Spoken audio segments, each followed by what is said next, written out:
Olá, minhas queridas e meus queridos viajantes do fantástico mundo da química. Perdiga aqui do Química Completa. Hoje vai responder com você a prova do SSA 3 vestibular 2019, aplicação 2018. É exatamente aquela provinha que ocorreu no ano passado, né? No ano 2018.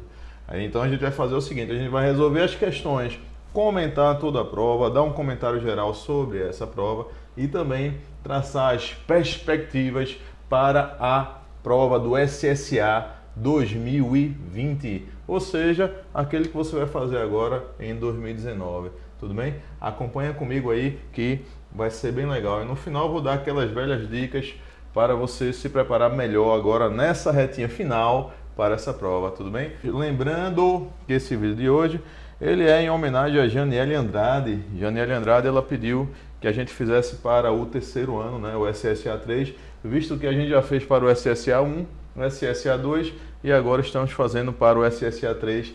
E aí, a pedido principalmente de Janiele, que ela pediu lá no Instagram. Você pode acompanhar o Tio Perdiga, eu vou colocar aí no Instagram, no Facebook, aqui no YouTube, né? E também você pode mandar um e-mail para mim que eu respondo para você, tá certo?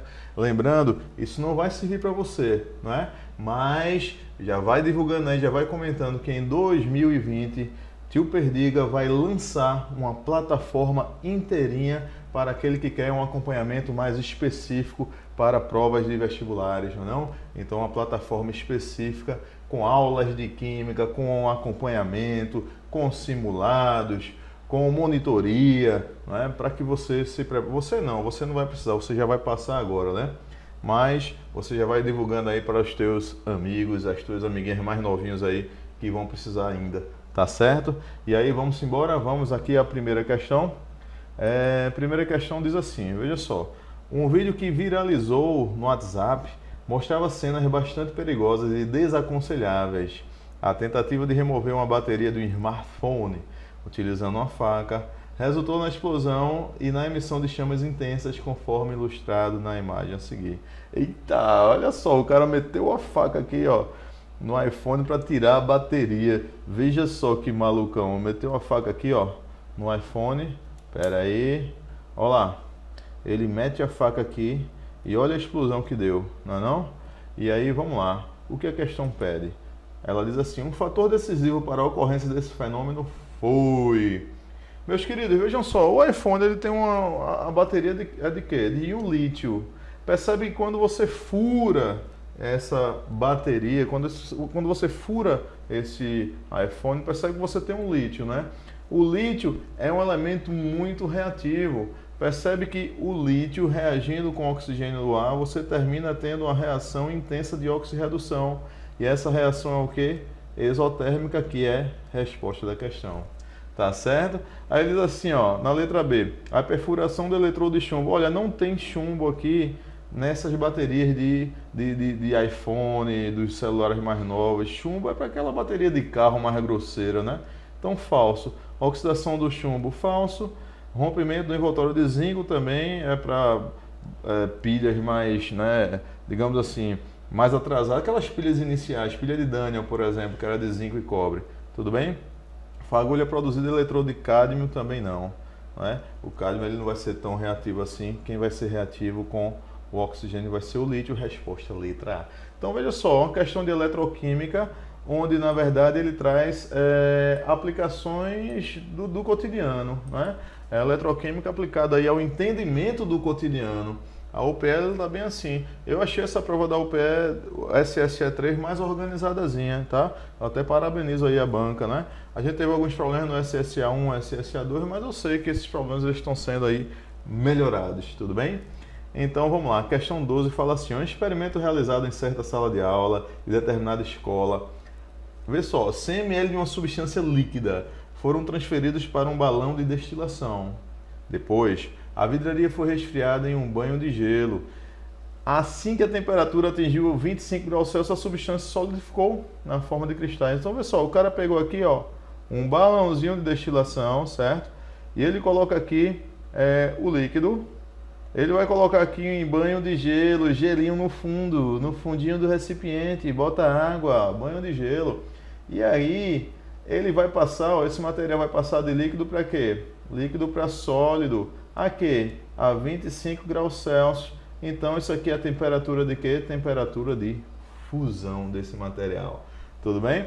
Aí ele diz assim, ó, essa substância pode ser um álcool. Aí vamos lá. Letra A, não, porque se trata do 1,2-etanodiol. Ô bebê, 1,2-etanodiol seria assim, ó, carbono, carbono, por causa desse et aqui, ó, uma ligação simples, diol, você tem OH, OH, não é? E aí você completa a tetravalência do carbono, não, com hidrogênios. Não é isso aí? Showzinho. Veja só, o 1,2-etanodiol é um álcool, então esse item aí ele está se contradizendo. Essa substância pode ser um álcool? Não, porque se trata do 1,2-etanodiol. Mas 1,2-etanodiol é um álcool, então aqui está falso, tá certo? Ele é um diálcool, né? O etanodiol. 1,2-etanodiol. Letra B, não pode ser álcool, porque os álcools são sólidos, não são sólidos a temperatura de 25 graus Celsius. Falso. Álcools de cadeias longas, tá certo? O álcool aqui, ó, ele vai ser um grupo assim, ó, ROH, não é? Em que a hidroxila está ligada a carbono saturado. Veja só, se você aumentar a cadeia, se você aumenta esse R, o que vai acontecer? Você está aumentando a massa molar, não é não? Você aumenta a massa molar. Você aumentando a massa molar, aumenta a temperatura de ebulição. Até porque quando você aumenta muito a cadeia, aumenta muito a quantidade de elétrons. Você fica com uma molécula e essas moléculas começam a interagir muito fortemente com outras moléculas, não é? Devido às suas densidades eletrônicas. E aí, pessoal, você tem aumento da temperatura de ebulição. Então, quanto mais gordinho, quanto mais pesadinho, maior temperatura de ebulição e também maior temperatura de fusão, não é não? Maior temperatura de ebulição a gente pode também levar aí para a temperatura de fusão, beleza? Aí letra C, não, porque álcools possuem ponto de ebulição mais alto. Aqui, ó, aqui não trata nem de ebulição, né? Aqui está tratando de quê? De fusão. Então, falso. Letra D, sim, caso possua um hidroxilo ligado a um carbono saturado, característica dos álcools, né? E ele seja o grupo de maior prioridade na molécula. Então aqui, ó, pá, álcool. Resposta correta, letra D. Questãozinha legal, gostei da questão.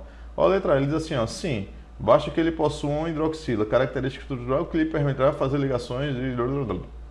Ô, showzinho, vê só, deixa eu pegar aqui, por exemplo, R, C, dupla O, OH.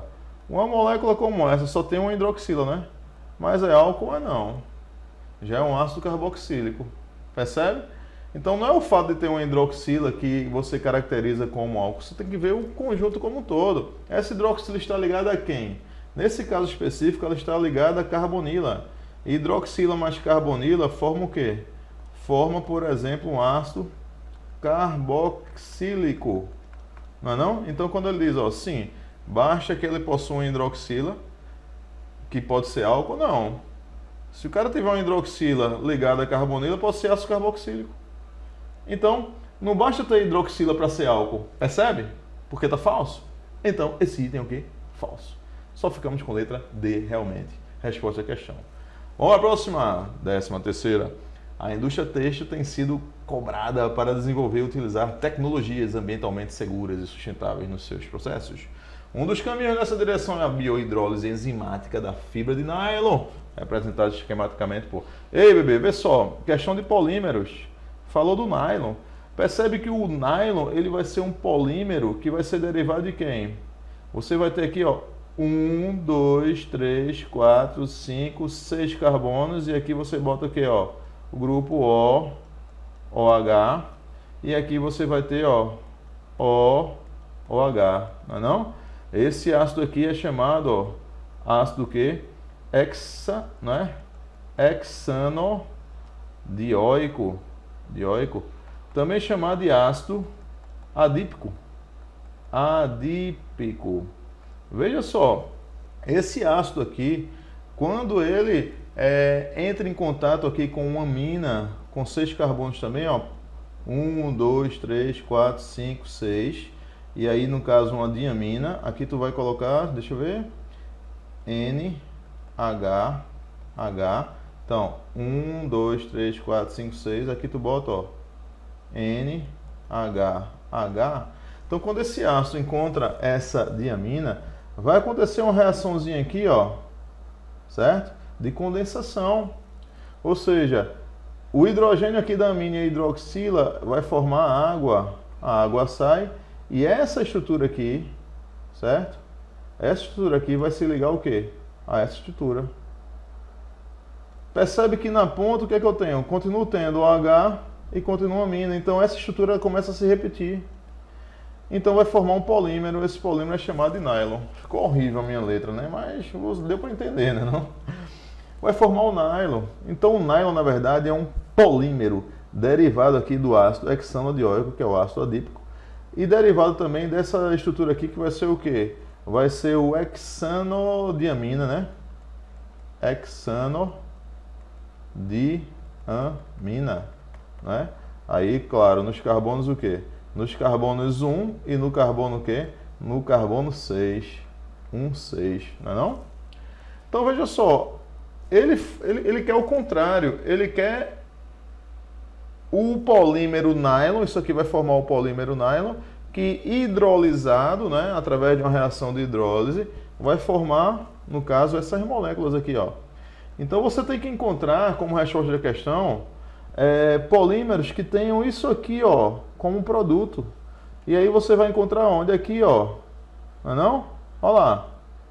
Você vai encontrar o ácido adípico e essa diamina aí, ó, como produto na letra B. Resposta correta, letra B. Tudo bem? E aí a questão ela mostra aí outros polímeros, né? Aqui, ó, um disacarídeo e tal, mas que não satisfaz, não é a resposta da questão. Então, polímeros aí é um tema aí que está presente na prova do SSA 3, tá certo? Tem que dar uma pegada aí, uma revisada forte. Questão 14. Apoiada nas plataformas do etanol e da glicerina, aí ele fala aqui, ó, do etanol e da glicerina, né? Uma empresa multinacional busca ampliar sua oferta de insumos verdes. Um dos seus objetivos no Brasil é desenvolver biorrefinarias para produzir... Eita, esse aqui que ele não deu nome, ó. Ele não deu o nome aqui, ó, desse composto aqui, tá? Pela fermentação direta de resíduos celulósicos, diferentemente de um de seus isômeros, que é principalmente utilizado como combustível e como matéria-prima na indústria de solventes, além de ser ele mesmo um solvente importante. O tal, que é esse cara aqui, ó, né? Que é o mesmo, certo? É o mesmo, tudo bem? Tem diversos usos adicionais, como bloco de construção químico na produção, por exemplo, de acetato de butila. A questão fala aqui, ó, do acetato de butila, beleza? Ésteres glicólicos, né? Conjunto dos ésteres e resinas acrílicas, tudo bem? Quais são as duas substâncias citadas no texto, meus queridos? Veja só. O texto citou várias substâncias, tá certo? Mas tudo bem, vamos relevar. Vamos pensar aqui, né, para essa questão, uma questão de isomeria, não sei se você concorda comigo, mas veja só, ele traz aí, ó, esse composto aqui, né, que ele tem o quê? Ele tem um OH ligado a carbono saturado, então ele é um álcool, não é não? Olha como ele é, CH3, o que é isso aqui? Aqui você tem, ó, CH2 duas vezes. Como é que você faz isso? Vamos lá, você vai fazer, ó, CH3, CH2 duas vezes, vai ser isso aqui, ó, CH2, certo? Continua, CH2 duas vezes, né? E depois o outro grupo CH2, ligado aqui, ó, ao H. Percebe que aqui você vai ter o quê? Você vai ter o butan, o quê? Um ol, onde a hidroxila está no carbono da ponta. Claro, quando você tem algo desse tipo, você pode chamar simplesmente de butanol, ou simplesmente de normal butanol, não é não? Por quê? A hidroxila está ligada na ponta de uma cadeia normal. A cadeia normal é aquela que não é ramificada, lembra disso? Então, veja só. Imagine que a resposta dessa questão vai ser o butanol, né?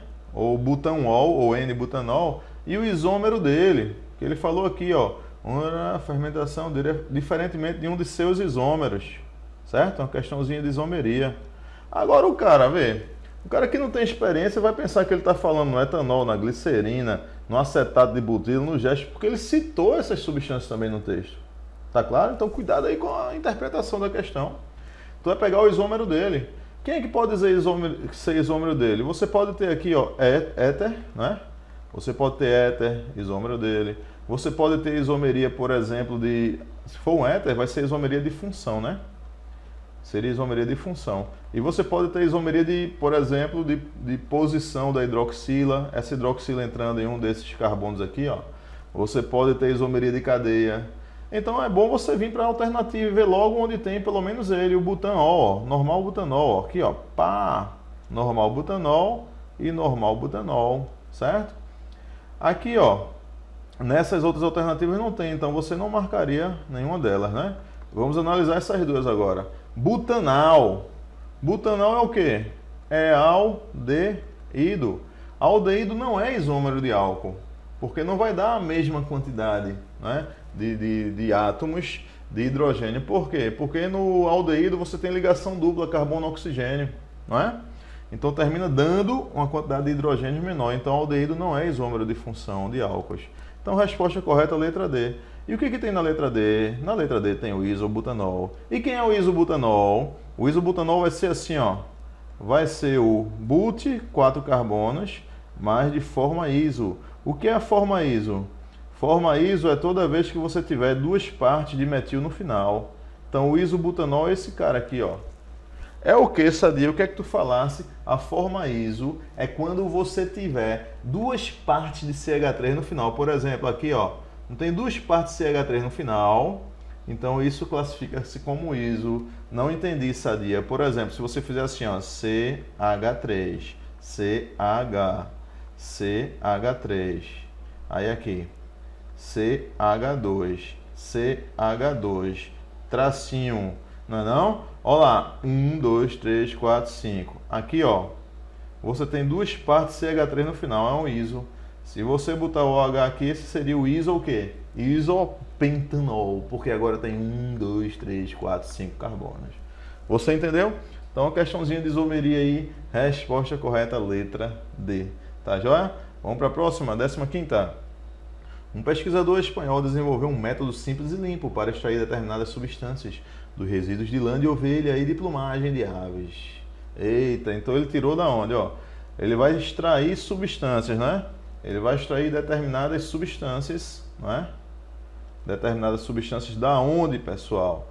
Resíduo de lã de ovelha, plumagem de aves, para fabricar plásticos biodegradáveis com esse material. Denominada eletrofiação, a nova técnica também é viável para produzir compressas para a regeneração de tecidos do corpo humano e elaborar têxteis nanoestruturados. O método de extração é um método oxidativo, com o uso de água oxigenada em um meio básico. Ele é altamente eficiente e não gera resíduos tóxicos. A partir de resíduos naturais, esse método é usado para extrair e produzir um material à base de... Ei, pessoal, veja só. Essa questão é uma questão que fala sobre os polímeros, né? É reconhecimento dos polímeros, não é não? Percebe que ele traz aqui amido, caseína, queratina, polietileno e poliisopreno. Meus queridos, vejam só, esses materiais aqui que fazem parte, por exemplo, de tudo que cobre e que é responsável pela defesa contra as intempéries, por exemplo, contra o sol, contra a chuva, né? Contra o vento, tudo que cobre determinadas espécies, isso, a composição maior é de queratina. Ou seja, pessoal, o cabelo, né? Cabelo, por exemplo, os cascos dos animais, escama de peixe, por exemplo, aquela carapaça, por exemplo, a asa de uma barata, por exemplo, todo esse material é um material, é um polímero cujo nome é queratina. A unha da gente também, não é não? Então, vai ser formado por queratina.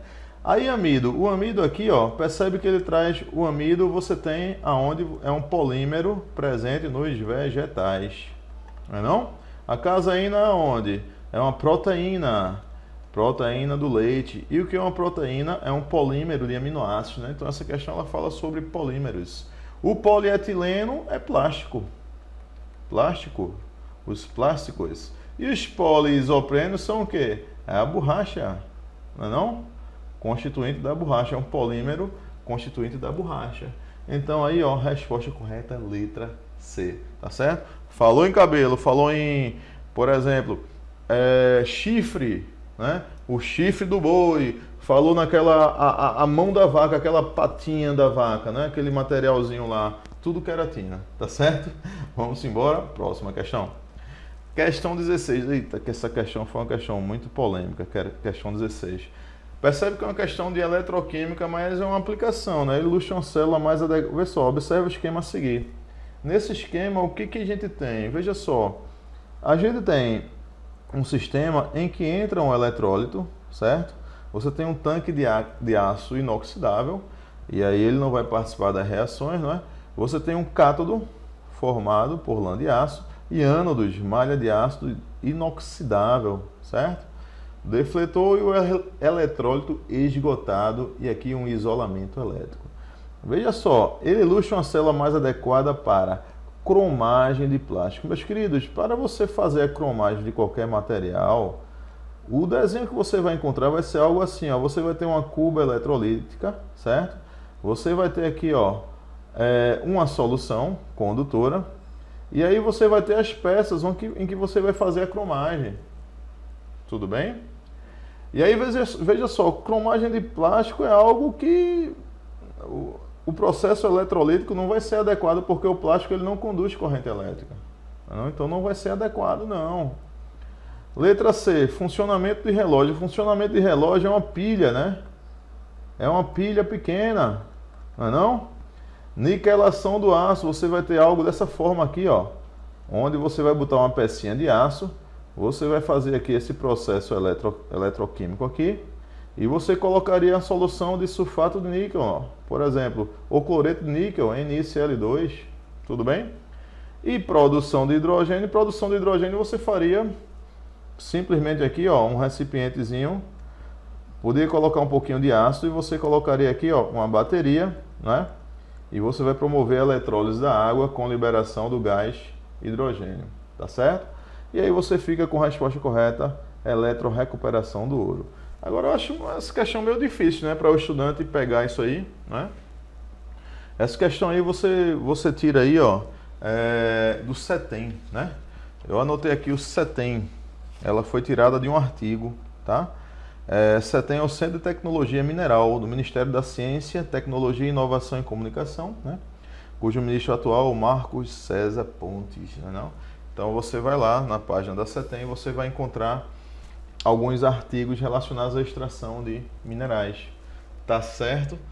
Percebe que a UPE está pegando assim, coisas do dia a dia para jogar aqui na prova. Agora, aí eu acho que torna uma questão meio dificultosa, né, para o aluno, para ele chegar nesse raciocínio, mas tudo bem, deu para passar, né, a aplicação no dia a dia, né?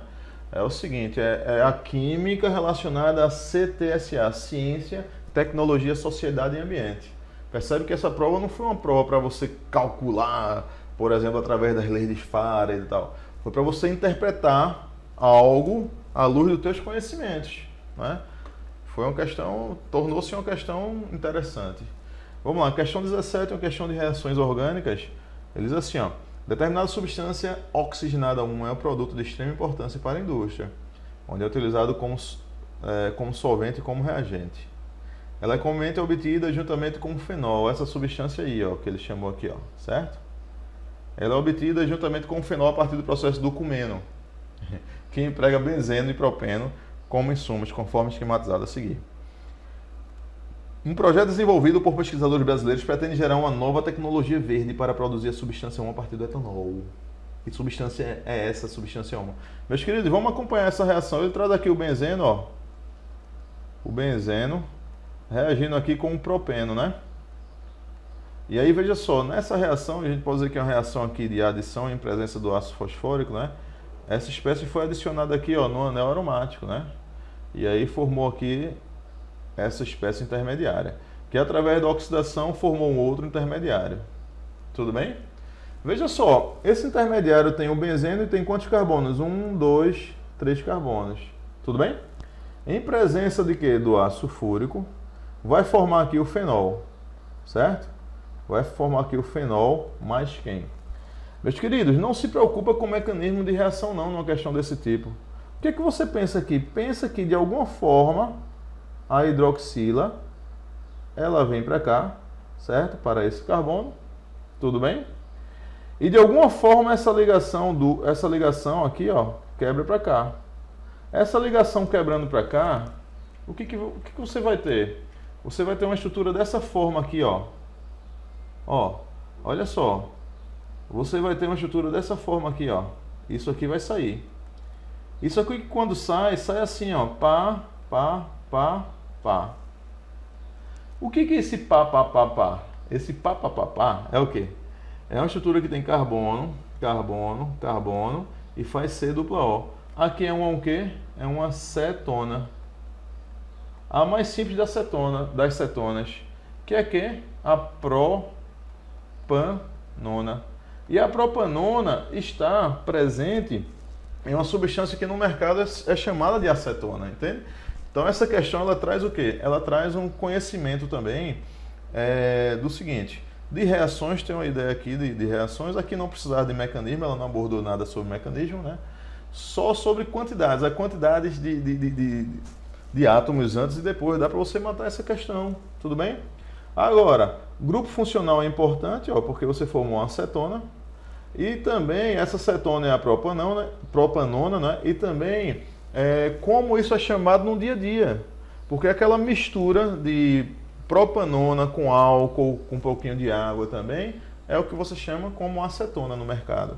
Então a resposta dessa questão foi a letra C, tudo bem? Resposta da questão, letra C. Uma questãozinha assim também de reações orgânicas, né? Não muito difícil, né? Mais contextualizadazinha, tá bom? Questão 18, diz assim, ó. Ela vai falar, o corpo humano é uma máquina complexa que nos permite realizar desde movimentos banais do cotidiano até desafios ainda maiores.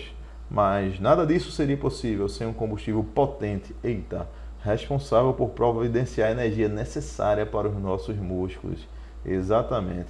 Olha, quando ele fala aqui, ó, combustível potente do nosso organismo, responsável por providenciar a energia necessária para os nossos músculos, você já sabe aqui, ó, que você já está falando aqui de açúcares, né?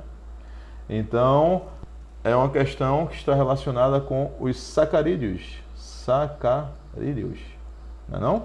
Monossacarídeos, polissacarídeos, por aí vai.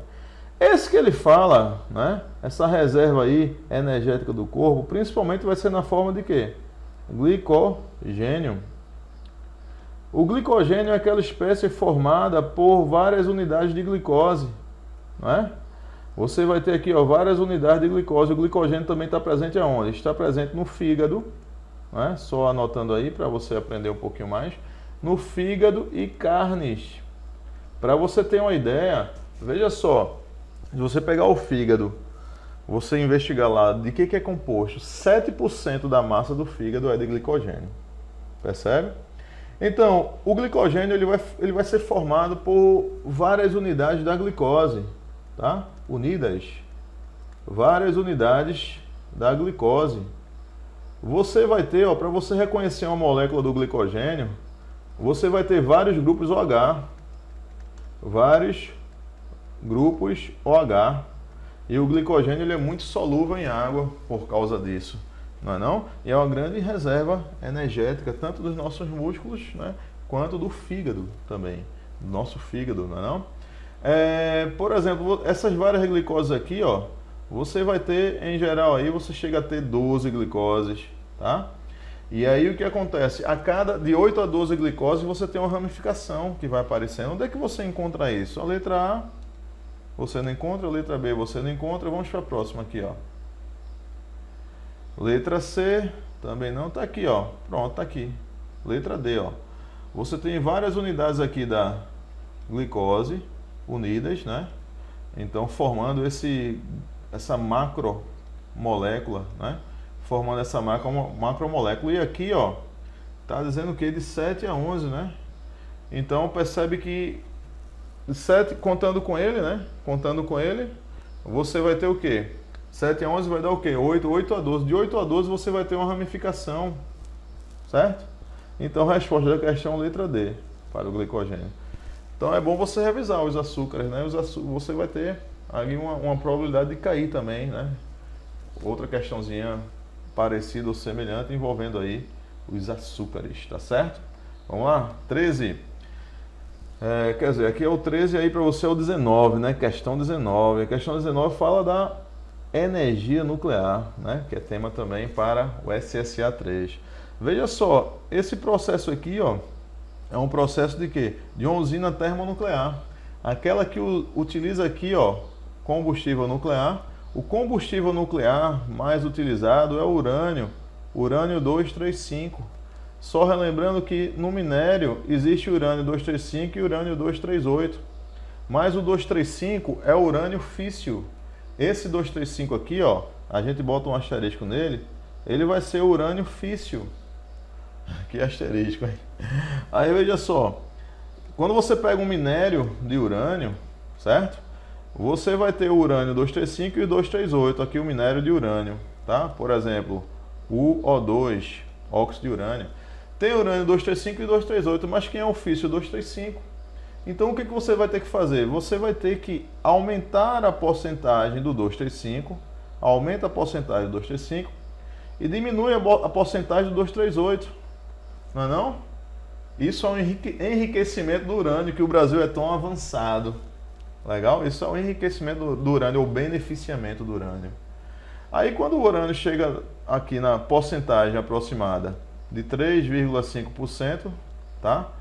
Isso aqui, aí ele vai ser organizado em forma de pastilhas, e essas pastilhas vão ser utilizadas nos reatores nucleares, onde você vai ter aqui, ó, uma reação de fissão, né? O urânio grandão, 235, vai levar uma lapada, uma pancada de um nêutron. O nêutron vai destruir ele em átomos menores, né? O urânio grandão vai formar aqui, ó, substâncias menores, vai destruir o núcleo do urânio, formando substâncias menores e liberando o quê? Liberando mais nêutrons. Esses nêutrons agora, ó, encontram outros urânios aqui, ó, e você tem o que a gente chama de reação em cadeia, porque esses urânios levam pancadas, vão se transformar em átomos menores, e aí você tem uma reação em cadeia, porque já liberam 4 nêutrons aqui, ó, para atacar outros átomos de urânio. Vê que interessante. Pois bem, esse processo é acompanhado de intensa liberação de energia. Essa energia, o que ela faz? Ela esquenta a água passa para a fase de vapor, gira aqui as turbinas, né? Gira aqui as turbinas, e aí a transformação de energia cinética em energia elétrica, e a turbina é acoplada ao gerador elétrico. Legal? E a água retorna aqui, ela é condensada, ó, e volta aqui para o circuito. Legal? Uma questãozinha aí envolvendo aí a química nuclear. Então vamos lá. São características do processo ilustrado acima, todas as descritas na letra a seguir, exceto, vamos lá, letra A. A utilização do calor produzido na fissão gera vapor de água. Boa! Gera vapor de água, verdadeiro. O combustível empregado é urânio 235, enriquecido a cerca de 3,5%, verdadeiro. O material radioativo é usado para produzir calor via reações nucleares, verdadeiro. O vapor de água produzido é utilizado para movimentar as turbinas, onde produz eletricidade, verdadeiro. Letra E. A ausência de geração de resíduos tóxicos ocorre por causa do uso da água como fonte de vapor. Isso aqui é falso. Por quê? Não há ausência de geração de resíduos tóxicos, porque o urânio, quando se decompõe, né, em átomos menores, essas substâncias menores, esses núcleos menores, eles são o próprio resíduo tóxico. Tudo bem? Então, esse item aí, ó, é o item falso, resposta letra A. A última questão, que foi uma questão que foi anulada, né, o gabarito foi anulado, traz assim, ó, a tabela mostrada abaixo traz informações do teor de ácidos graxos. Meus queridos, os ácidos graxos, né, eles são ácidos também chamados de ácidos gordos. O que eles são? Eles são ácidos carboxílicos cuja cadeia aqui é muito longa, em geral de 12 a 18 carbonos aí, ó. Ou seja, mais de 12 carbonos, 1, 2, 3, 4, 5, 6, 7, 8, 9, 10, 11, 12, 13, pronto. 14, aí ó, COOH. Percebe que essa parte aqui, ó, essa parte, deixa eu trocar aqui, essa partezinha aqui, ó, que eu chamo a rabeta hidrocarbônica, ela é apolar, não é? Ela é apolar. E aí, veja só, por ser apolar, torna uma espécie insolúvel em água. E eles fazem parte de óleos e gorduras. Não é não? Os ácidos graxos fazem parte de óleos e gorduras. E eles podem ser os saturados e insaturados. Aqui ele está saturado, né? Se você botar duplas ligações aqui, ó, passa a ser insaturado, não é não? Só relembrando que o ácido graxo insaturado ele é menos maléfico para o organismo do que o ácido graxo saturado. O saturado ele é mais maléfico, tá bom? Aí veja só, essa questão ela trouxe aqui, né, uma tabela, a tabela abaixo traz informações do teor de ácidos graxos em diferentes cortes comerciais de capivara, uma carne que vem ganhando mercado em alguns centros urbanos. Ela traz isso, essa tabelinha, e diz assim, ó, vê. Esses resultados indicam que para análise efetuada, o corte peito-fralda é o mais rico em ácidos graxos poliinsaturados. Ou seja, ela não ficou clara, sabe? Essa questão, essa tabela ela não foi uma tabela explicativa para você. Eu decifrei essa tabela assim, ó, essa classe 1, por exemplo, C14, tem 14 carbonos, esse zero aqui eu imaginei que é insaturação, não tem insaturação, certo? 16 carbonos sem insaturação, 18 carbonos sem insaturação, e aqui é o total. Ou seja, daqui dá o total, ó, pá, pá, pá, pá, pá. Com 16 carbonos sem insaturação, quem é que está ganhando? Está ganhando aqui, ó, lombo, né? Ou seja, 51,90, tá certo? 16 carbonos sem insaturação, ou seja, saturado. Tudo bem? Aqui, ó, saturado, beleza? E assim você vai, ó, aqui, ó, 16 carbonos já tem insaturação, 18 carbonos, 20 carbonos com insaturação. Aqui você tem 18, 18, 18, 18, 20 carbonos, 20 carbonos, 22 carbonos, 22 carbonos com insaturações. Então, essa classe 3, ao meu ver, ela é a mais insaturada. Quem é que está ganhando? Quem é que está ganhando aqui é o lombo, não é não? Vê só, o lombo está ganhando. Ou seja, aqui você vai ter ésteres muito insaturados. Muito insaturados. Quem é que está ganhando aqui? O lombo. Mas o lombo aqui também está ganhando como saturado, entende? Qual foi a resposta da questão? A resposta dessa questão aqui, ó, foi a letra E. O corte lombo tem maior percentual de ácidos graxos poliinsaturados, ou seja, várias insaturações. Essa questão passou a ser uma questão muito polêmica, tá certo? Ela foi muito contestada e a UPR resolveu anular essa questão. Eu achei essa prova mais interessante do que as outras, né? SSA1 e SSA2. Tudo bem? Uma prova que abordou aí muito os polímeros, né? A questão de eletroquímica, as questões de eletroquímica não foram questões de cálculo, A questão de radioatividade também não foi questão de cálculo, foi aplicação. Então, uma prova muito direcionada à aplicação da química no cotidiano e entendimento do cotidiano através da química, tá certo? E aí é interessante você sempre estar associando, né, ou lendo materiais que associem a química à ciência, tecnologia, sociedade e ambiente, que é um bom caminho para você tirar uma boa nota, tá certo? O que eu espero para a prova desse ano, né? A prova que você vai fazer agora? Eu espero perfil semelhante. A UPE ela tem mantido perfis, né, na prova. Eu espero um perfil semelhante de prova. Então fortaleça aí, ó, a eletroquímica, as pilhas associadas ao cotidiano, tá? Os polímeros, os sacarídeos, os lipídios, tudo associado ao cotidiano. Isomeria também, né? Caiu questões aí de isomeria bem interessantezinhas. Tudo bem? E no mais é isso, né? Você tem uma prova mais tranquila, uma prova que não exige aí cálculos. A prova todinha aqui não exige cálculos. Né? Poderia ter caído, poderia ter uma questãozinha de meia-vida, né? Radioatividade, não é não? Constante radioativa. Poderia ter também as leis de Faraday, né? Para você calcular alguma coisa na eletroquímica. Tudo bem? E aí é bom você se preparar para a possibilidade de cair questões assim também. Tá certo? Espero que tenha te ajudado, tá? Se você não for inscrito no canal, o que é que tá esperando? Se inscreve no canal, dá aquela força ao tio Perdiga, curte, comenta, compartilha com teus amigos. Cada vez que você curte um vídeo aqui do canal, você diz para o YouTube que o Química Completa é um canal que agrega, tá certo? Lembrando que temos também várias experiências aí interessantíssimas no nosso canal e você pode aí, deve, né, para ajudar esse movimento, estar divulgando aí para os teus conhecidos e amados, tá bom? Não esqueça que eu estou torcendo por você, né, de antemão. Estou com você nessa jornada. E não esqueça, você é show. Chega na batida. É nóis.